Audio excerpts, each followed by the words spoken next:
Welcome to DMSC live stream, our last keynote panel of the day, and this is a doozy.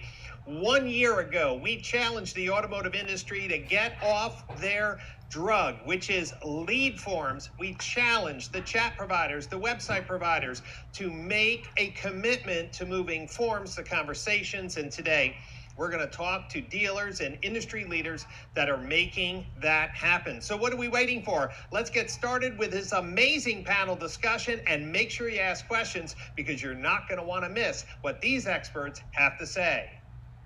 Welcome to the DMSC live stream conference, and today's panel entitled Formless Websites Can Double Sales Opportunities. I have 6 superstars that are going to talk about the innovations they've made to change the customer experience, which also increase their sales opportunities. Let me introduce our panel. First, Paul Schnell.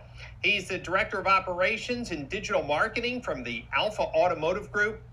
We have Jason Monahan. He's a Digital Marketing Manager for Newton Nissan. Joe Chura. He's the founder of Dealer Inspire Websites. We have Drew Delaware. He's Head of Marketing for Gubagoo. Tim Cox, the co-founder of CarNow, and Betsy Reed, the VP of Sales for TapText. Thank you, everyone, for joining us in this session. Let me set the stage first for our conversation. It is my opinion that no one has taken responsibility for the customer experience on dealer websites. And you know what I mean. You can go to a dozen different dealer websites within even the same brand, and the experience can be extremely different. I want to encourage everyone who's joining us for this panel discussion to ask yourself, are you really obsessed with leads to the detriment of your sales? The pop-ups, the form gates that we have in automotive retail are not found in any other major retail environment. I created this cartoon to try to share some of my passion about this topic. We've all played that game called whack-a-mole, and you take the hammer and you hit the mole down and another one pops up, and well, how quickly you can do this increases your score. How many times do you go to a dealer's website, maybe cross-shopping one of your competitors, and a coupon pops up, you minimize it. Chat pops up, you minimize it. You go to another page, chat pops up again. Oh, look, there's yet another coupon. Oh, you want the price? Oh, there's another pop-up. I mean, has anybody really realized that outside of automotive, you cannot find this experience anywhere? Over a year ago at DMSC 2019, I stood up and shared some data. You know that popular Get E-Price button on so many websites? Well, when consumers click on that button, less than 40% of the people fill out the form. And those that fill out the form, you, the dealer, speak to less than 50% of those people via email, which is typically the required field on that form. Think about that. You're only talking to 20% via email of the people who have a simple question about the selling price of a vehicle. But you know that these pop-up forms, just for check availability, which is the worst performing CTA on any dealer website yet, every week I see more of this confirm availability. We can go to Amazon, who has millions of products, and Amazon will tell you if there's 3 straws left for sale, yet on this dealer website with 50 photos and detailed descriptions of this product, you don't know whether it's in stock. You see, when you pop up a form for a basic, simple question like schedule a test drive, get e-price, check availability, effectively you're saying that no one is available to help the consumer right now. Is that really what you want to say? Do you like filling out forms on your mobile phone? You know that over 60% of the traffic to dealers' websites are on a mobile device. How many times have you bought something on Facebook and it works fine on a desktop computer, but when you try to do the same thing on your mobile phone, half the time you don't buy? Yes, some retailers have Shopify or they make it easy with Apple Pay, but other times it's just, wow, I'm not filling out all this information on my mobile phone. And would you do me a favor? Look down at your mobile phone right now How many emails are unread versus how many text messages are unread? Most of us know that throughout the day, no matter what we're doing, we're looking at our text messages. But at the end of the day, you could have 100 unread emails, and some of you could be hundreds of unread emails. If we put ourselves in the consumer's shoes, wouldn't we reduce the number of pop-ups? Wouldn't we text more than email? These are some of the challenges that we want to address in today's workshop. And of course, the issue has been further complicated by digital retailing. Why? Because dealers are now putting yet another button on their website, which often duplicates the 3 or 4 other buttons on their website. So most digital retailing tools will value a trade, get someone pre-approved, and schedule an appointment, yet the dealer still has those 3 other buttons on each VDP. We have to really look at ourselves and say, do we want to assist consumers when they're on our website, or do we want to chase them in the BDC? We know how expensive the BDC can be. We know how depressing it can be in the BDC, chasing phantoms. What if we decided just to serve the consumers that came to our website when they had a question? This is another cartoon I created to try to get dealers' attention. We've built a business model that if someone comes into the showroom, we take care of them. We don't greet somebody who comes into the showroom, says, yeah, I have a question about a car you have for sale. We don't tell them, hey, here's a clipboard with a form, go sit in the chair, and someone in the next few hours will get back to you.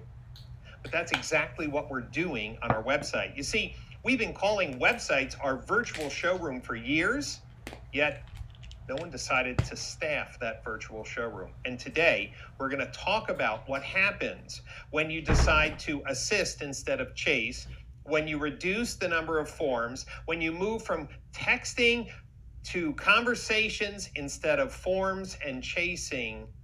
You see, at Wilsonville Toyota, they had a brand promise for many years. It was the home of the no bull price. They used to be able to show their one low price, but because of MAP guidelines, they couldn't do it. So prior to embracing this new change, prior to Paul Schnell attending DMSC and hearing some of the things that are available to embrace conversational commerce, they had a button that said, get the no bull price, and it popped up a form just like everyone else.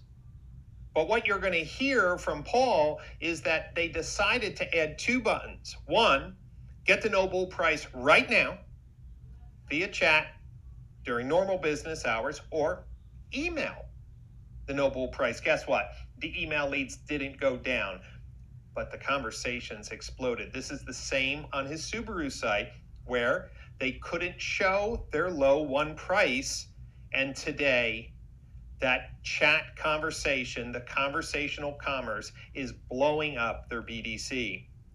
We're going to hear from Jason Monahan from Newton Nissan, who used to have 7 buttons on every car's VDP. Now he has 3, and they're formless.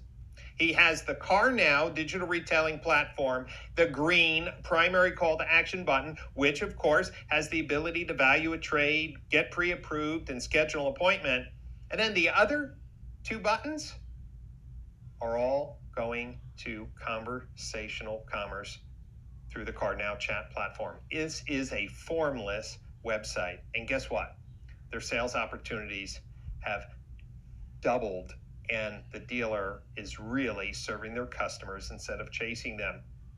How many dealers have some type of chat or text tool on their website that is unaware of what page the consumer is actually on? We're going to hear from Betsy Reed from TapText about dealers who have decided to add a specific CTA button, and that CTA button knows exactly which vehicle the consumer is on. So if the consumer wants to talk about anything about the vehicle, wants to talk about price or unlock price, that the texting message starts immediately, and guess what? The dealer knows exactly what VDP they're on, and the customer can start having a conversation instead of chasing down information. So let's get started with our guests. I want to first talk to our vendor guests and ask this simple question. What made you decide that it was time for your company to provide a solution to move to conversational commerce instead of forms? Drew, what led your company to that decision? Well, Brian, we've been seeing the rapid decline of form fills and much higher conversion rates from conversations. You know, companies outside of automotive have pioneered this for at least a few years. And when Gubagoo jumped fully in with our live plays technology, the number's going to blow you away. It converts 15 times higher than forms. Industry benchmarks are that forms convert at a 3 to 5% rate, depending on who you ask. When we replace forms with conversations, they convert at a 76% rate. Amazing, right? I'm super passionate about this. When I led marketing over at Performance Auto Group, I was actively trying to get this in place, but the technology just hadn't matured yet. My mission there was to decrease the gap between customer interactions on the site and response. I wanted to serve people in real time so they wouldn't go shop our competitors. So you can imagine, as a marketing geek, I'm really excited to see it in action now, because we can kick forms to the curb and instead respond immediately and give customers the answers they want right now. I should say, these conversations work best when they're deeply personalized. They need to know what vehicle you're looking at, for instance. Think like the customer. If a customer is looking at a Honda Civic EX, and then the chat agent asks, "What vehicle are you interested in?" That makes no sense. So it's important that not only are we replacing forms with conversations, but that the conversations are smart, contextual, and injected with humanity. Speaking of humanity, that's the point. The reason messaging and conversations are so effective is because they're human. If done well, they build trust. At Gubagoo, it's all about real people. We encourage those real people to be your dealership staff, but we'll back you up. Forms are cold, they're impersonal. People are warm, have quirky personalities, have a story to tell. People sell cars, not forms. Joe, you were there at DMSC 2019 when I challenged the industry. What made you decide that it's time to reduce our dependency on forms and embrace conversational commerce? We just looked at the number of CTAs typically on dealer websites. Sometimes there's 3, 5, 10 CTAs on a page. And we thought through that experience from both the consumer side and the dealer side. So from the consumer side, you just have too many options to intuitively know what to do. There's just too much. It's this paradox of choice. More importantly, all those experiences were leading to dead ends. So when you think you're immediately going to get value in return, like you're going to get your e-price when you click on get e-price, but instead you're just going to give your lead information and then you're asked to wait for a call to actually get it. So that to me is a dead end. Why would I continue shopping on the website if I can't even get the price on it? So you have to think about those dead end forms like there's a customer walking into your dealership with a question and you're turning them away and asking them to leave so you can call them later. That would be unthinkable customer service in the store. So it should not be best practice on your website that is now your first, maybe even your primary storefront. On the dealer side, looking at which CTAs to keep or not, we look at it from the perspective of what CTAs are going to drive the best outcomes for their business. A lead from a shopper who just gave an email address and phone number to get the e-price is not as valuable as the shopper who clicked explore payment options and instantly personalized their payment, valued their trade, saved an account on your website, started to add accessories, insurance products, and gave their preferred contact method. Some CTAs are much more valuable to the dealer, so we want to focus on the traffic towards those by reducing the number of the less valuable paths. So it's this whole paradox of choice. Make it as easy as possible for the consumer to go down the path that you want them to go down. Now I have a question for Betsy. Betsy, why are dealers not using more texting in their sales process? Obviously, your whole company has been built to facilitate that and to give dealers a compliant solution for texting. But what do you think is the reason behind their delaying embracing texting and still staying with forms? Great question. So in my experience, not only anecdotally, but also being on dozens, if not hundreds of sales calls with dealers, introducing the concept of texting, understanding what they're doing today or not when it comes to texting, it's typically related to some sort of fear about applying the technology, fear about routing texts or calls to their individual salespeople, fear of not really understanding exactly how they would use it today and how they could leverage it. And is it safe? Is it compliant? Is it something that I'm not going to get sued when I engage with a potential customer via text? So I really see this as a play of really not understanding the framework of the what's capable, so the capabilities of text today, what kind of tools exist out there other than just your chat providers that have a text option, and then not understanding fully how would I bring this on at my store, and then is it legal? And so something that we really try to address from the first conversation with the dealer is how tap text differentiates from just that automated text service that's sending a number of canned messages or managed agents, and how we're able to actually route that exact customer lead to somebody at your store with the product knowledge and this specialty and the experience to work that lead, bring them in and sell them a car. In addition to that, there are compliance, there's TCPA, and there's communication laws that exist in the United States that are very strict. So understanding what those are and also ensuring and asking whoever you're working with for texting and however you're utilizing that tech, that what are your compliance standards? What have you gone through to make sure that there are terms and conditions that people have opted into?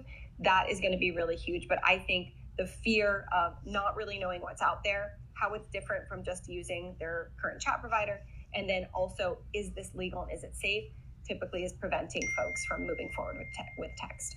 I am absolutely sure that the dealers and general managers who are watching this session are wondering, hold on, I can't do without my get e-price form. I can't do without my check availability form. There's no way that I'd be able to sell as many forms. I need more leads. Need more leads. Joe, can you give us some idea of what dealers can expect when they give up the lead forms and embrace conversational commerce? So there's no challenges on our end implementing the new functionality. It's really just changing the link of what button opens from a form to our own chat or digital retailing tool. And since we built our own chat tool in-house, there's no integration challenges working with other vendors. We just asked our website support team to link it up and it's done.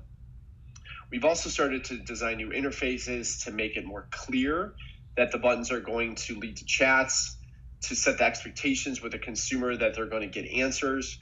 So we've started to include chat-specific CTAs for common questions like, how much is my car worth? Or are there any offers on the vehicle? Can I schedule a test drive, etc.? Tim, you've been part of this pioneering challenge to re-educate dealers on how to engage with consumers. What are your dealers seeing when they activate the CarNow interactive chat and workflows instead of forms? This is fresh on my brain. I did have the privilege of speaking with Andy Wright of Lehigh Valley and Vinart Automotive Group just yesterday. And as we were looking through his numbers, because in the beginning, Get ePrice responds very, very well. Trade responds very well, so on and so forth. But we literally looked at his click-through rate, and it nearly tripled in almost every single circumstance. So in his case, listen, that's not the case in every single dealer. And we're working through that with dealers, but they can expect absolutely more opportunities, and you can expect a happier customer. Think about when we shop for anything. Do we want to throw a blockade up, or when we get the information that we want, when we ask for it, we respond better, and the whole shopping experience is better. And as we say, experience is the new brand. That is creating that experience to set the tone for the rest of the transaction. Betsy, What can you tell us about dealers who add that tap text button to their VDPs or SRPs? What kind of lift are they seeing in engagement and sales opportunities per month? Absolutely. I turn this question kind of on its head and say, why do I like texting over email? I am an immediate gratification kind of girl. Most of us today are. We like things at our fingertips. We're on our phones. We're on the go. We're in the car. We're doing 5,000 things. We're on a Zoom meeting while we're also trying to look at a new car and get a text from a salesperson about the availability of it. And so it's a more immediate, accessible channel to communicate than email. And that's really the preference of people. 98% of texts are read, open and read, even if they're a marketing text that comes through. And email stats are really in the low 10% is a great open rate for email. That's excellent, right? And so it just is part of the behavioral profile of how we have evolved and how our lifestyles have evolved that showcase the fact that texts are just the preferred method for people to communicate. I know that's true for me, and it's true for most of the population. So let's ask the dealers themselves. What was the tipping point that made you decide that you needed to change the way in which your website provides information to embrace conversational commerce? Jason, what was the tipping point for you? The idea of conversational commerce was appealing, but it all kind of started for us with realizing how busy our VDP pages were. There was so much going on. Where do you go first? When you get there, where does my eye go to? Well, there's so many choices, like where do you even start? And so I think it initially started with us wanting to remove some of the buttons that we had. And it was a conversation of what are the important buttons and how do we need to prioritize them on the page. Paul, I already led a little bit into your story about home of the noble price, but what was the tipping point? How did you make the decision that it was time to test something new to maximize more of that visitor traffic to your website? Just like everyone else, a couple of years ago, we witnessed a steady decline in lead forms submitted from VDPs. I worked together with our awesome website team at Dealer Inspire to create better flows for guests and deliver what we hoped they wanted, including delivering our one price easily with a single unlock price CTA. And that helped slow the decline, but it clearly had not solved the problem for our guests completely. After Subaru changed map policies early last year, I was looking for a better solution that met the rules for one-on-one contact with a team member. I was driving home listening to a podcast with Brian Pash was interviewing Joe Chura at Dealer Inspire about future e-commerce solutions. And I don't remember now what Joe said specifically, but I do remember that I had to hold this idea in my head until I could get home and research it. And the idea simply was this. Was the decline in website form leads proportional in any way to the increase in mobile users? And I looked at the data, and one data point that was very interesting was, or very telling, was the number of people who clicked the unlock price button, but then didn't fill out the form. So the abandonment rate was very, very high. And we all know filling out a form on a mobile device sucks, right? So why is it important that we continue to do this for something as simple as a price? No other business does that. So what if we flip those leads to a format that's more user-friendly on a mobile device? Just a simple conversation. So I texted Joe, and he, of course, was available, as he always is. And he said not only could he do what I was thinking, but he was already doing it with a Mercedes dealership out east. So that was it. It took a couple of months to get it executed, but it worked brilliantly from the moment we flipped it on. So let's stay on this theme with our dealer guest today. Did you get any pushback from management about changing from lead forms to conversations? I'm assuming that not every dealer is willing to risk their number one lead source, that get e-price form. Paul, what can you tell us about the pushback or your experience in making that change? Fortunately, I have progressive team members in our stores, so it immediately made sense to the GM at my test store. It was a no-brainer in his book, and it makes sense to most people who hear it, right? Nobody likes to fill out lead forms and then sit around waiting for somebody to get back to you. So it did take me longer to roll it out at our second U.S. store. The GM at the time just couldn't get past the great results. They were just too good to believe. So I just kept beating him over the head with the data until he relented, and he was glad he did. It was like the difference between filtering your website visitors through a net with holes this big, and then all of a sudden filtering them through a pasta strainer. We captured hundreds of additional visitors who identified themselves voluntarily to us that weren't doing it before. So let's be a little bit more specific from the dealer body. What type of lift or sales results can you share with us about, well, before and after the change, moving from forms to conversational commerce? Paul, what type of metrics or lift can you share with our guests? Look, my job is to sell more stuff, right? So we sold a bunch more stuff, and we made guests happier because they could engage any way they wanted to. And this was particularly useful during the COVID restrictions. It wasn't about having a more advanced payment calculator or providing a way to buy a car online. We had all that. It was more about providing a fearless way for people to get a price on their schedule. Any metrics I throw out here are going to be forgotten by the end of this conference anyway. So let's just say that we blew up. Chat leads went way up. Form leads stayed steady. The people that wanted to fill out a form still did that. But the unlocked price via chat leads were incremental new contacts that we would likely not have ever heard from until they hit the showroom. And we might not have known if it was even our showroom they went to. So I'll just go back to this. Is there anything you want to do less on your phone than fill out a stupid web form? Of the dozen or so communication methods you have available on your device right now, what's most comfortable and what's your go-to? Is filling out a form anywhere on your list? And when you want to ask a business a question, particularly a short one like what's the price, is there a more consumer-first position than replacing forms with messaging? Jason, what about you? When you changed from forms to conversational commerce, what did you see happen in the sales BDC or in the showroom floor? So since switching to conversational commerce on our site, almost all of our numbers have increased.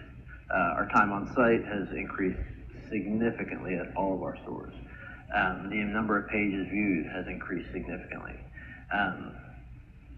We have one of our stores where traffic, if I look at the beginning of last year and the beginning of this year, up until the COVID chaos, was up 25% over the previous year. And they were in slower months. So the benefit has been very obvious to us. And there's no way that we'd go back. Obviously, some of you are thinking, hold on, if I change my website to more conversations, I'm going to change my staffing model. And the answer is yes, you must. Hold on. But Brian, I'm not ready for change. Would you like to double your sales opportunities? Yes, I'd like to do that.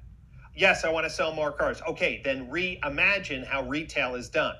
So what we need to understand, though, is how we've adapted to handle the increase of conversations. Jason, what has your dealership done to adapt to, well, having more in-market customers talking to your staff when they're on their website? What does it look like? The biggest piece that's changed in regards to our internet team responding to these chat leads really boils down to the way they answer questions for the customer. Before, it was very much based on, when can I get you in for an appointment?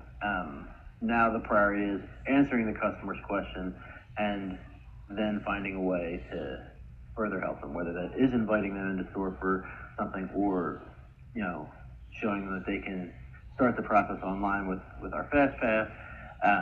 And so it's kind of shifted more of the questions that are asked to the customer. We want to make sure that the customer feels like their needs are being met, and then we can see from there what the next step needs to be, whether it's inviting them in for an appointment, seeing if we can help them schedule service,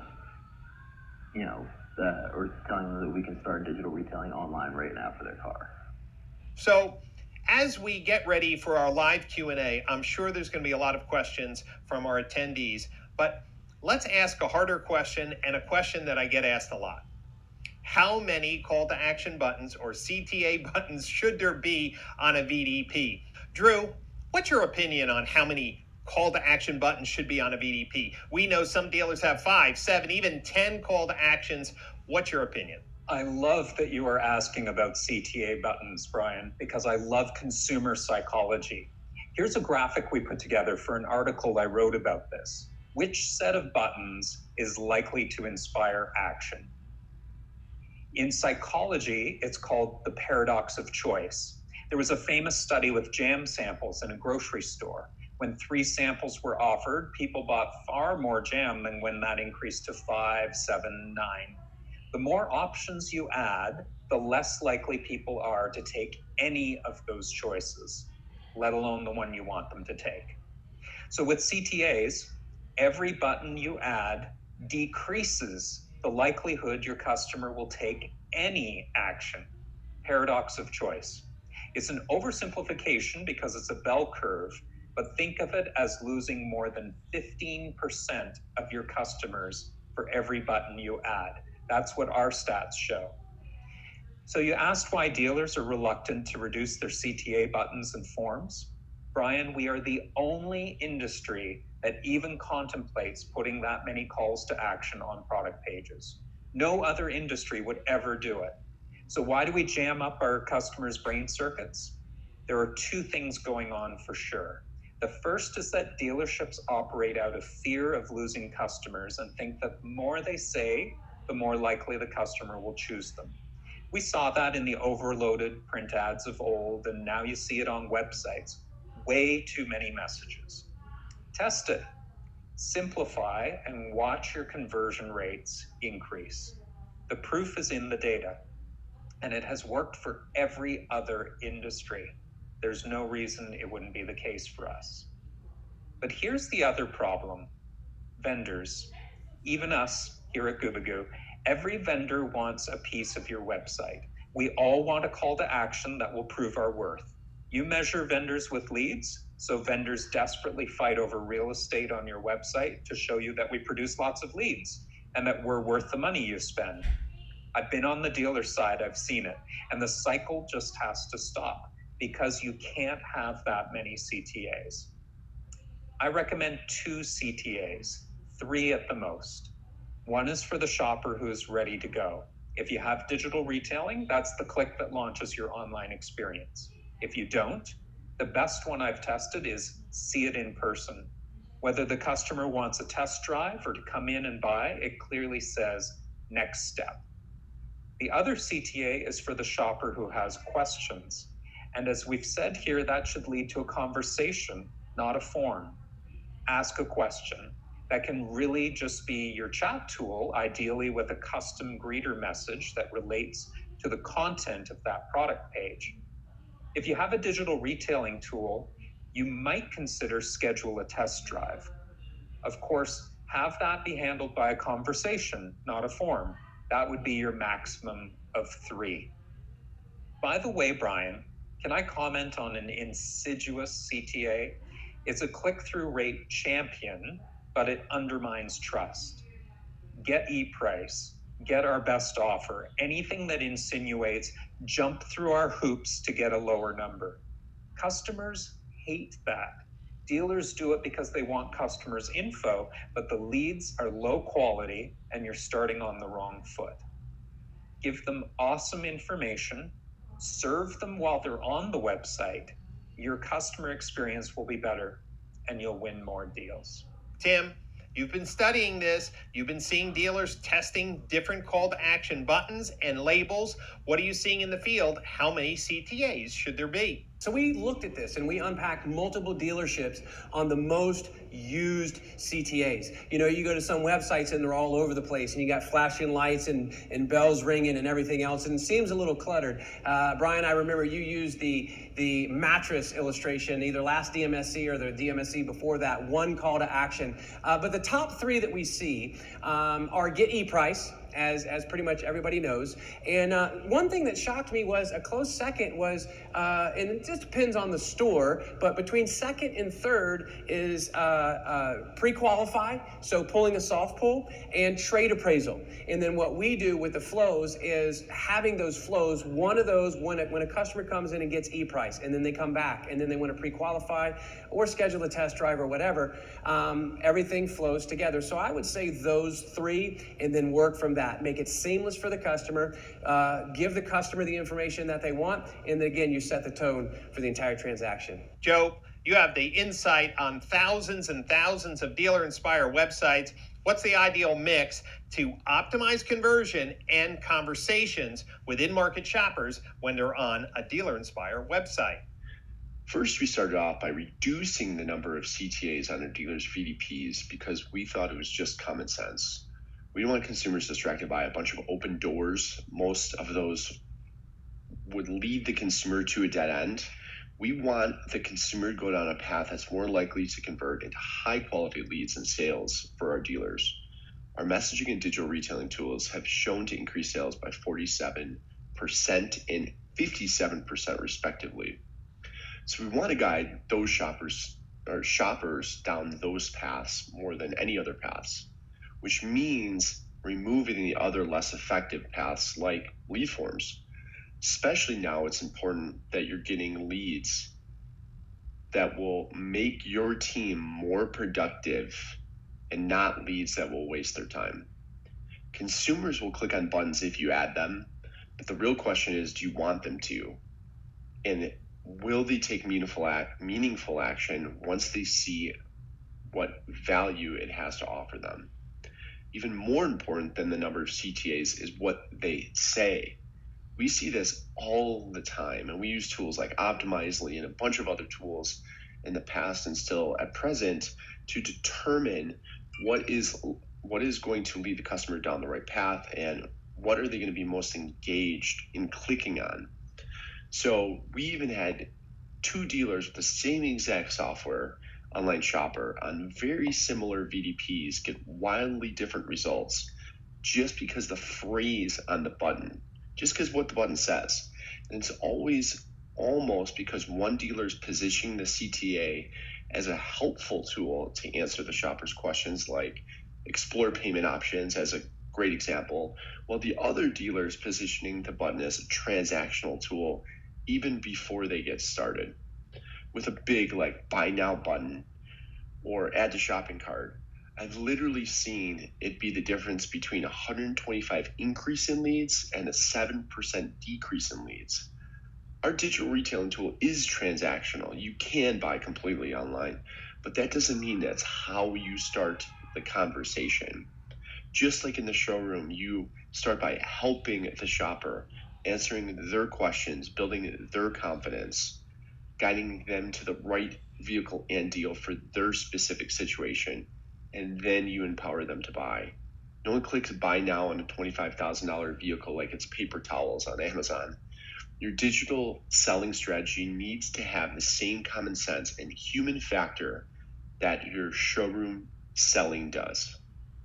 One final question before we go into the live Q&A, and get your questions started. Just go to the Q&A tab and feel free to start asking questions of our guests. I want to ask a question to Betsy. Betsy, what would you tell dealers who are watching today's live stream event and still afraid about texting as their primary way of communicating with customers instead of email? What would you tell them? Don't be. That's the one thing. Really simple. There's very little risk and there's a ton of upside to embracing this technology. I know with TapText, we offer new dealers 30 days free to test the technology, to see how it's working, to ensure that the routing is set up properly, and to see some of the initial results and the initial conversations that are generated. So very little risk from an investment perspective. Now, if the fear is related to the legality, I assure you that with our texting technology, and I certainly can't vouch for all the others, but it's 100% TCPA compliant, meaning it adheres to the guidelines and the communication laws of the state of California, which are the strictest in the country. So if we're covered there, you're rest assured covered everywhere. If it's a training problem, if it's the thinking about, I don't want to bring something new on, this is something that is crucial to the success of your dealership. This is something that is not more noise. It's not fluff. It's not another widget. It's a really direct, frictionless way to connect with low funnel, high quality customers that are likely to buy and that are looking to have that dialogue. So don't be scared. Very little risk. There's no legal implications for applying it. And the financial implications are really zero You can make the investment back for just a month of this technology with 1, 2, 3 more leads that you're able to close. And we believe that this is something that every dealer today should be using. All right, I want to thank our panelists for all of their contributions, and now it's time to go live. Remember, you can ask questions in the Q&A box. Our moderators will be watching those questions. So let's go live, bring in our guests, and finish up this session time with live Q&A.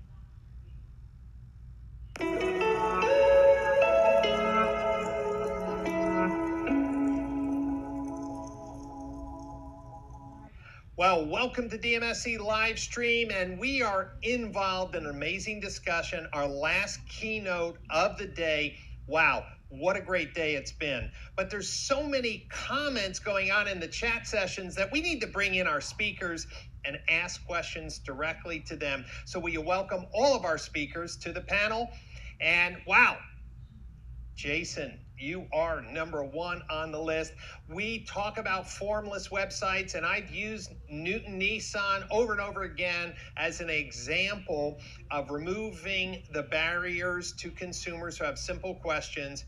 I need a teaser. What was one of the benefits, like measurable benefits, you noticed when you removed the forms and moved those CTA buttons to a chat conversation? Well, we knew we were doing something right just based on the customers' responses. The chat would pop up and we would say, "How can we help you?" And their first comment was always like, "Wow, that was fast." Yeah. And so, it caught them off guard enough to know that, like, wow, this is really going to work. And so that was kind of the initial thing that told us, hey, we're walking down a road that's going to make a difference here. Right. And I've told dealers, and I've even made cartoons, right, that, hey, if someone walked in our front door, we built a business model to answer and greet them, but we had left our virtual showrooms empty. Paul Schnell, how are you today? I'm outstanding. Yes, go Ducks. Okay, now, Paul, question. 1 year ago, you attended DMSC. I challenged the industry. I showed that when someone has get e-price or unlock price, that less than 40% of the people who click that button fill out the form, and that because email was the preferred communication, we talked to about half of them, about 50%, which means 20% of the people who clicked the get e-price or unlock price ended up having a conversation. You went back to your manager. You said we got to change the conversational commerce. You came up with a very unique solution. So for dealers who are deathly afraid of removing forms and moving conversations, what's one thing that you could say that might encourage them to change? I would say you don't have to take away forms. You can leave forms. Just make your primary CTA a conversation, because we know now that that's what people want to do. And there's always this question of, how do I staff, right? There's this idea, hold on, Brian, if we were only getting 40% of the people who clicked get e-price or unlock price to give a form, we're going to get blown out by people who want to know price. And I'm like, yeah, and is that a bad problem? But we're going to have to talk to a lot of people. I'm like, is that a bad problem? So can you address some of the questions about staffing? You're answering the questions that consumers have during the day. What did it do to your staffing levels? Can you remember what it was like before you turned it on? Yeah, I think that it. First thing we got to do is we got to make sure we have the right people to answer those questions, right? So it took a little bit of training and things. We noticed right away, people trying to handle 2 or 3 chats at a time, at a time when they would be focusing on creating one email. So it took a little bit of adjustment for people to first of all see that as a priority, and then answer the questions, have a conversation with those people, and get to that next level of questions that they have beyond price. Joe Chura, I'm going to direct this to you. How are you doing today in your beautiful home? I'm doing very well. And Paul, thank you for using conversations. You continually use that word. I'm glad we named the product that. Yeah, yes. That's awesome. So, doing Joe, well, Brian, thank you. Thanks for having me. You were one of the first people who said, Brian, hey, I got a solution. we can make conversations pop up when somebody hits a CTA button. You have Anabot, which I want to talk about here in context the staffing. When a dealer says, how am I possibly going to deal with all of the questions that consumers have? You have a unique solution because you have Anabot that can take a lot of that frontline simple questions. For dealers who are not familiar with that, what is it and how does it work? So it's just that. It's a really good way to filter out a lot of the commonly asked questions that happen. And this stemmed from, when I was running a BDC in 2010, I would be a one-man show and I'd have my cell phone responding to chats. And it became really hard, but a lot of the questions were very commonly asked things like hours of operation, service, various things like that. So we programmed the bot to answer some of those questions, to filter out some of that noise.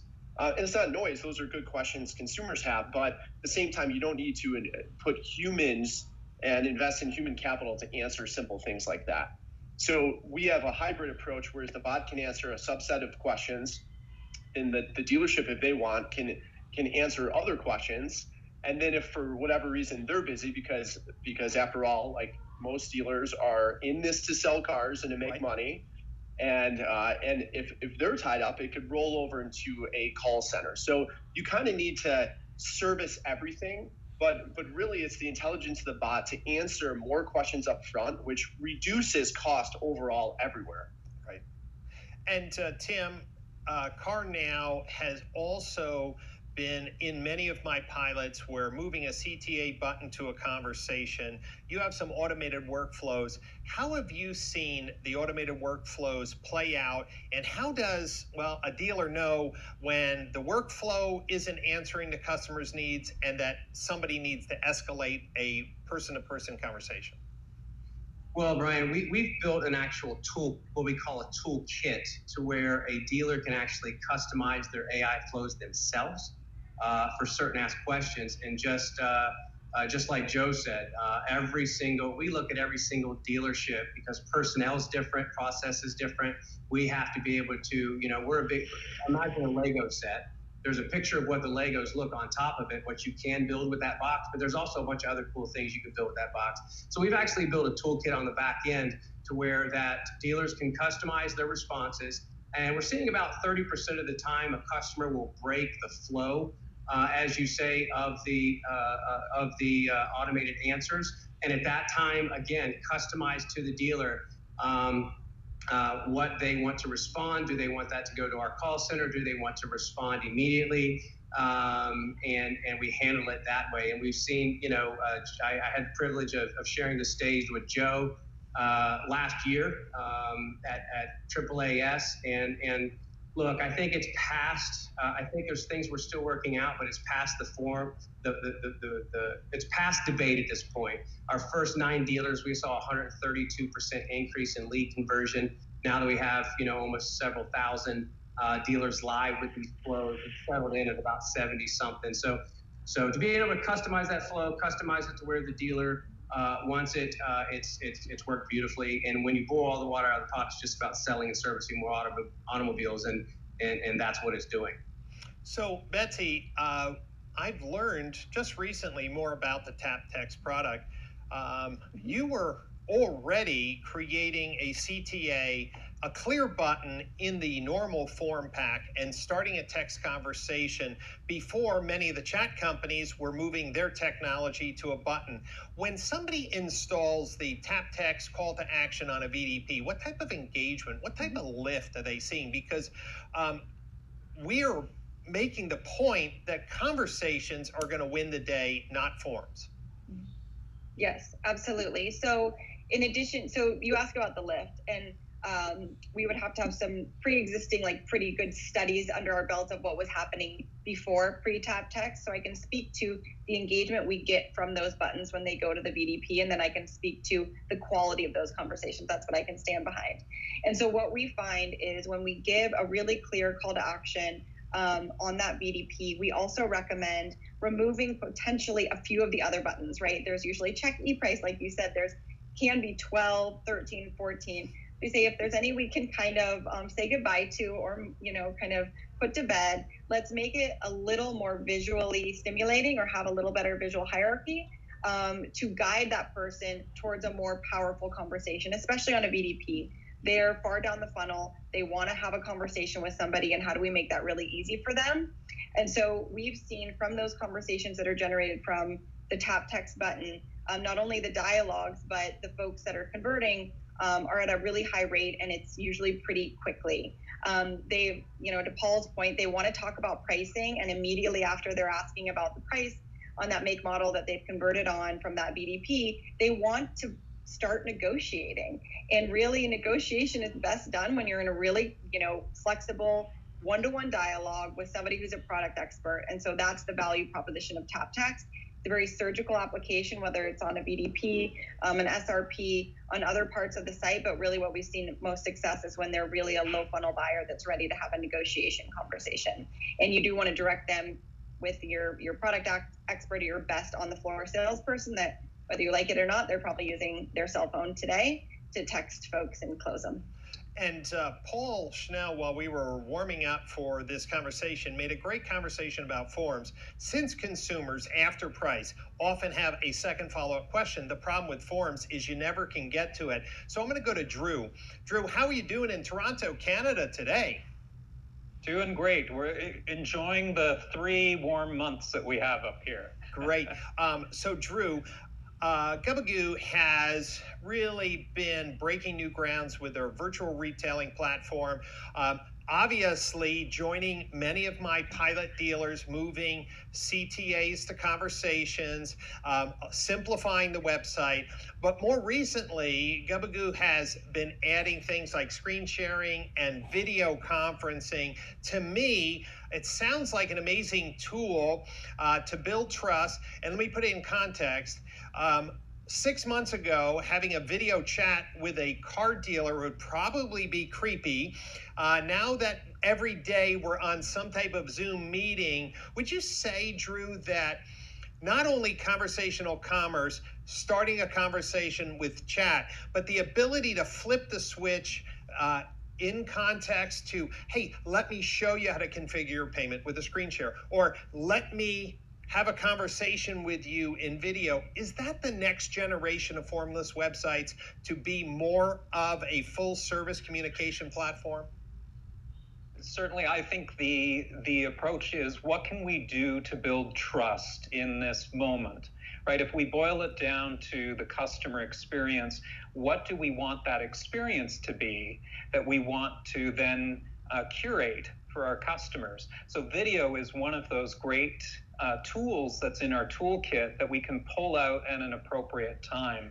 And we're finding that dealers are using our virtual meetings platform for some of the obvious things like F&I, but other situations where it's just a great time to, it's an obvious point to build some trust.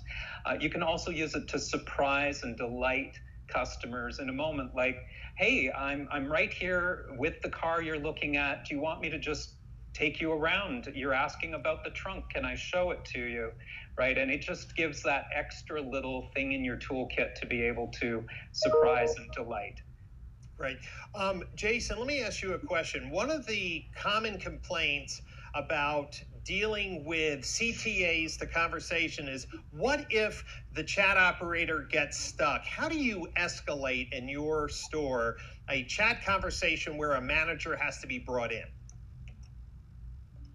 Well, all the managers have access to the chats and get alerts when a new chat starts. So we kind of moved away from BDC and just kept an internet team, because the amount of leads that these guys are getting and handling them beginning to end, it was getting a little confusing and a little hairy. So we wanted to kind of cut out the middlemen.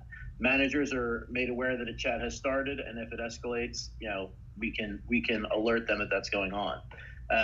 The great part about working with CarNow through this kind of stuff is like Tim said, they have these tools on the back end that they can kind of build on, and it helps us it's like building a better way to help these customers. Like, whether it's reaching out to somebody else to get an answer, I don't think the customer minds if we don't have the answer right away, but if we can get it for them right now on the chat, okay, that's building that trust, and that's continuing to help that to grow. And so I think that helps break the ice really with the customer. Great. I'm going to go to Paul as we have a few minutes left in our conversation. Paul, you have what I think is the most comical VDP design, which is, hey, chat with someone right now, or we'll email you. And I love that because honestly, you're just being completely transparent. What's going to happen when they click that button?